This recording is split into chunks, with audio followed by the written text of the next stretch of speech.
જોઈ રહ્યા છો ગુજરાત લોક ફરિયાદ ન્યૂઝ।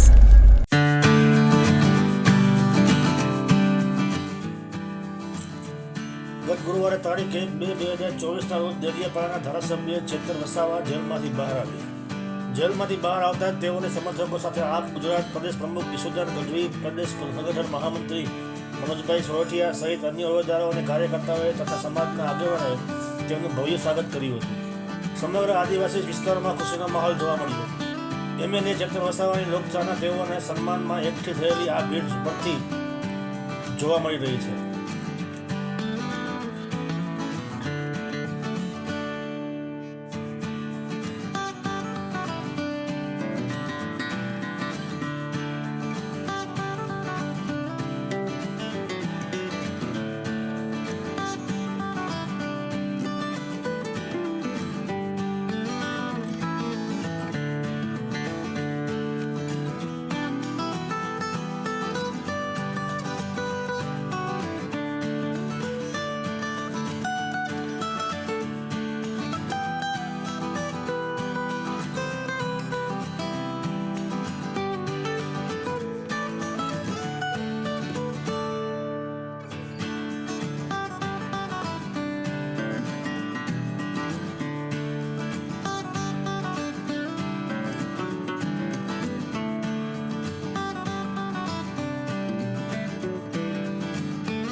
મને અને મારા પરિવારની રાજકીય ષડયંત્ર અંતર્ગત મને અમને ફસાવવામાં આવ્યા હતા અને છેલ્લા 3 મહિનાથી મારા ધર્મપત્ની શકુંતલા અહીંયા જેલમાં છે અને મને જ્યારે નામદાર કોર્ટે સેશન કોર્ટે જામીન આપ્યા છે અને શરતી જામીન આપ્યા છે અમે એમને આવકારીએ છીએ અને આ શરતો કાઢવા માટે આવનાર દિવસોમાં આગળની હાઈકોર્ટની અપીલ પણ અમે કરીશું। સાથે સાથે ગુજરાતની પ્રજા માટે અમે બોલીએ છીએ, આદિવાસી સમાજ માટે અમે બોલીએ છીએ। નર્મદાના પૂર વખતે અમે બોલ્યા હતા, આ વિસ્તારોમાં નેશનલ હાઈવે હોય, જીઆઈડીસીઓમાં જે આદિવાસીઓની જમીનો જાય છે એના માટે અમે બોલીએ છીએ, યુવાનો માટે બોલીએ છીએ, શિક્ષિત બેરોજગારો માટે બોલીએ છીએ, જે આ ભાજપ સરકારને ગમતું નથી અને એના માટે આ ભાજપ સરકાર ખોટા ષડયંત્ર બનાવીને અમને ફસાવી રહેલા છે। જે જંગલ ફોરેસ્ટના અધિકારીએ મારા પર ફરિયાદ કરી છે એમને ખબર હોવી જોઈએ, આદિવાસી અનાદિકાળથી આ જંગલમાં વસનારો આદિવાસી છે। આ જળ જંગલ જમીન એ આદિવાસીઓની છે। વન અધિકાર અધિનિયમ 2006 અંતર્ગત અમને દાવા હક મળ્યા છે, જે જમીનો અમે ખેડીએ છીએ અને આવનાર દિવસોમાં પણ જેને જમીન અધિકાર સનદ નથી મળ્યા એના માટે પણ અમે લડીશું। એટલે અમે ક્યારે ભાજપ સરકારથી ડરવાના નથી, ભલે અમને જેલ કરી છે પણ વધારે તાકાતથી અમે ભાજપ સામે લડવાના।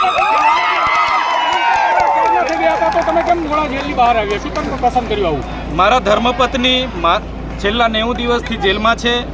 અમે સાથે આવવાના હતા પરંતુ સંજોગો વસાત અને એમનો આગ્રહ હતો કે વિધાનસભાનું સત્ર ચાલુ થઈ ગયેલું છે અને લોકોના પ્રશ્નો તમારે ઉઠાવવાના છે, એમના આગ્રહને માન રાખીને હું વિધાનસભાના સત્રના લીધે આજે જેલથી બહાર આવેલો છું અને આવનાર દિવસમાં ગુજરાતની પ્રજા હોય કે આદિવાસી સમાજ હોય એમના માટે અમે વિધાનસભામાં પણ લડીશું અને અવાજ બુલંદ કરીશું। આગળની આયોજન શું છે? ભરૂચ લોકસભાને લઈને કેવું આયોજન? દરમિયાન લોકસભાની ચૂંટણી તમારે લડવાની જાહેરાત કરી દેવામાં આવી, તેને લઈ શું કહેશો? ભરૂચ લોકસભા ચૂંટણીમાં માન્ય અરવિંદ કેજરીવાલજી અને ભગવત માનજી મારી મુલાકાતે આવ્યા હતા અને એમણે કીધું છે કે ચૈતરભાઈ તમારે લડવાનું છે। એટલે અમારા રાષ્ટ્રીય અધ્યક્ષ જ્યારે કહેતા હોય ત્યારે અમે પૂરી તાકાતથી ભરૂચ લોકસભા લડવાના છે અને ભરૂચ લોકસભા જીતવાના પણ છે।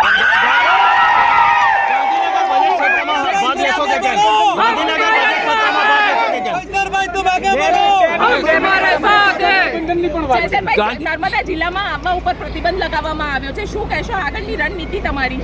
જે નર્મદા જિલ્લામાં બહુ ધક્કા મારે, હું એક લોકપ્રતિનિધિ છું અને અહીંના લોકોએ 1 લાખથી પણ વધારે મતોથી ચૂંટાયા છે અને અહીંના લોકોએ ધારાસભ્ય જેવા લોકપ્રતિનિધિ પર એના વિસ્તારમાં એના ઘરે પ્રવેશ બંધી એ તો દુઃખની વાત છે। આજે દેશની લોકશાહી ખતમ છે પણ અમે લોકહિત માટે અને લોકશાહી બચાવવા માટે પણ લડીશું અને જે પણ શરતો છે એને નાબૂદ કરવા માટે અમે નામદાર હાઈકોર્ટમાં આગળ પિટિશન કરીશું। બજેટ સત્રમાં જશો કે ગઠબંધન રાષ્ટ્રીય કક્ષાના નેતાઓ કરતા હોય છે, 28 જેટલા દળોનું ગઠબંધન છે આવનાર દિવસોમાં અમે ગઠબંધનમાં રહીને લડીશું અને ભરૂચ લોકસભા હોય કે બીજી ગુજરાતની બીજી લોકસભા હોય, ગઠબંધન જે પણ નક્કી કરશે એ અમને માન્ય રહેશે ને એ રીતના અમે આગળ મુમતાઝ વધીશું. પટેલ ટ્વીટના માધ્યમથી કહે છે કે છોટુ વસાવા મને સહકાર આપવાના છે આદિવાસી મુમતાઝબેન પટેલ સ્વર્ગીય અહેમદભાઈ પટેલના પુત્રી છે અને ઘણું સામાજિક કાર્ય પણ કરે છે. એ લોકોની વચ્ચે પણ કાયમ રહેતા હોય છે.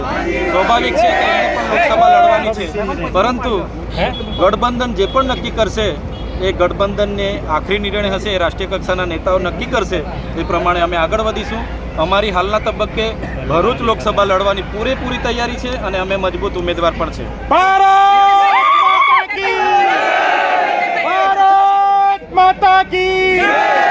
ચૈતરભાઈ, તમે જેલમાં ગયા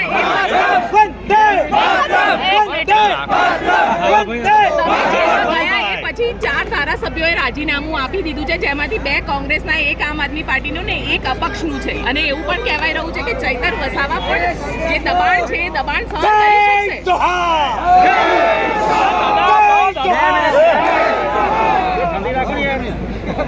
હવે અપક્ષના ધારાસભ્ય કે કોંગ્રેસના ધારાસભ્યએ ભાજપની દબાણ વસ આવીને રાજીનામા આપ્યા હશે.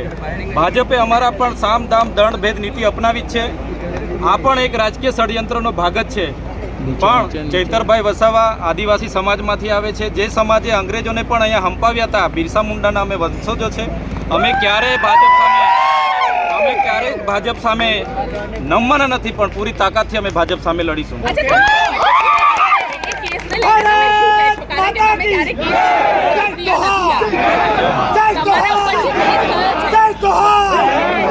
જે કેસ થયો છે તે બાબતે આપણે કોઈ દિવસ પ્રતિક્રિયા નથી આપી, શું કહેશો અત્યારે તમે?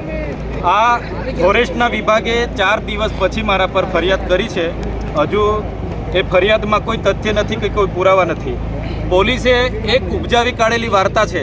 પોલીસે એવું કીધું છે કે આ માથાભારે શખ્સ છે, આ તમસી મગજનો માણસ છે, જાનમાલને નુકસાન કરે છે અને ડીગા પાટુનો વારે ઘડીએ માર મારે છે. હવે આ લોકોએ મને ચૂંટ્યો છે તો કોને મેં ડીગા પાટુના માર મારું છું ભાઈ?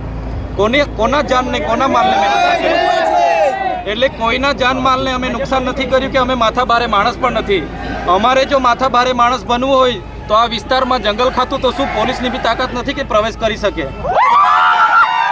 એટલે આ પોલીસે અને ભાજપના લોકોએ બનાવી કાઢેલી વાર્તા છે.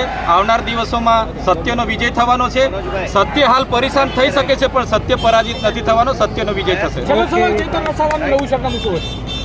ચૈતરભાઈ વસાવાનું હાલનું સરનામું નર્મદા અને ભરૂચ જિલ્લામાંથી બહાર રહેવાનું સૂચવેલું છે. નામદાર કોર્ટનો અમે માન આપીએ છીએ, સન્માન આપીએ છીએ. હાલ હું ગાંધીનગર સેક્ટર 21 7મો બ્લોક 7મો રૂમ, ત્યાં મારું જે ક્વાર્ટર છે ત્યાં હાલના તબક્કે હું રોકાવાનો છું. અહેવાલ ખજના કુમારી ડામોર, ગુજરાત લોક ફરિયાદ ન્યૂઝ, દાહોદ. આવા રસપ્રદ સમાચાર જોવા માટે અમારી YouTube ચેનલને શેર, લાઇક અને સબસ્ક્રાઇબ કરો.